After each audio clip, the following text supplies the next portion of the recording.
Hello everyone, welcome back to Smart Investing. Another day in the stock market, and we are just doing this market update after the closure of the market. So before doing that, please subscribe, like, and leave a comment to help me grow this channel. I very much appreciate every single one of the subscribers, even though we are not a lot, but I appreciate this is a very humbling beginnings, and I'm sure we're gonna do much better in the coming months and coming years. So stay tuned and subscribe, like, and leave a comment. Let's get into it. Okay, so let's start with the sorry. Let's start with the usual QQQ. Nothing really happened today, just the usual noise about the tariff and all the uncertainty, talk about the recession, talk about inflation, talk about the fall of the dollar. I mean, nothing really extraordinary today. The market is flat, more or less, depending on the indices, slightly positive, slightly negative. But again, we had like slightly up and slightly down market and moving along on the sideway. So nothing exciting today in the market, but it's still a good. I would say it's a good news that nothing is happening and everybody is watching and waiting what will be the next move of the market. So SPY the same, slightly negative. QQQ slightly positive. TLT not moving much, 87.82. So you see, falling from 94, So that means the market don't expect to be cut anytime soon, The rate to be cut anytime soon, which is quite interesting, The view of the market like this, We are close to 5% again on the 20 years rate. So we had 4.8%. We came down to 4.37 in just 1, 2, 3, 4, 5, 6, 7 days market trading session. Then we had an increase of 50 basis points, which is a lot, I mean, the bond market is extremely volatile, the equity market extremely volatile. There is no way to hide, really, to be honest. The VIX is pretty flat today, slightly down at 2.3%, 2.4%. But you can clearly see a decrease of the VIX, significant decrease of the VIX, and now we are at quite technical support. It was the high of the last peak of the VIX. Technical support of around 30. Still elevated compared to the normal VIX, but still way off the 60 level that we've seen over the last 2 months. Otherwise, we can see Max 7 also slightly down, 0.7%. All the Max 7 down, except Netflix. Sorry, Netflix is not a Max 7, except NVIDIA and Tesla slightly positive. Otherwise, nothing extraordinary, On the stock specific, AMD slightly up. Palantir is increasing. I mean, Palantir is a fantastic company. I hope that you're going to check my video that I did on Palantir. And it seems that a lot of investors are holding to the Palantir share. You see the stock didn't fall back so much, fall back to $66 at the lowest of the crisis. Actually, the level of last year in August.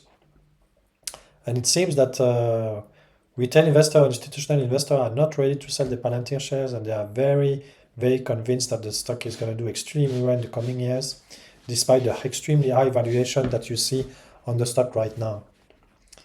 SMCI plus 1%, stabilizing, nothing much happening as well. Bitcoin, nothing happening right now, just following the 200 moving average. You see the dollar has increased a lot since the last few days. You see for March we were at about 1.04 to the euro. Now we are 1.12, which is in a matter of 1 month, 2 months almost. The euro has increased by 10%, which is quite a lot. It is a lot. Increased by 12%. So, slightly above the usual trading range of the upper limit. And let's see where this is going to lead. But you can see there is a a lot of talk in the news and everything like this that the dollar is losing its safe haven status, and now the European become more safe on the bond side than the US. So I think it's just a big joke. I mean, if you look at the economic state of the Europe and the euro, is nothing at all to envy the US dollar or the US, And if you look at the debt situation of Europe, it's probably worse than the debt situation of the United States. And we don't have reserve currency like the dollar. We don't have the military power like the US. We don't have the technological advance like the US. I mean, look at the two main countries of the Eurozone, which is France, is totally collapsing, economically collapsing. Germany is losing its competitive edge because energy is way too high. Can't compete with China on car manufacturing and a lot of technological advance. Nowhere into high tech. I mean, name me one German company on the high tech. You would be very, very challenged to name me one. Name me one French company on the high tech level. You cannot name even one. I mean, it's just a joke that investors are really thinking that Europe is a safe haven, So euro dollar 1.12 at the highest level of the trading range, which was trading since the last 2 years between 1.04 and 1.12. IWM slightly positive, but it's not moving much. Middle of the trading range that we've seen over the last 3 years. I mean, very disappointing with IWM. Other than that, nothing really interesting to notice, so we're going to make it short and sweet. Let's move to the economic calendar. Tuesday, Fed hacker speech, Baltic speech, export price, import price, manufacturing index. Nothing really interesting on the economic front today. Tomorrow we have some retail sales number, which is more interesting, industrial productions, manufacturing productions, retail sales, inventory. So basically we have much more interesting data on the economic front tomorrow than today. Today is nothing really interesting. So now let's go back to the headline.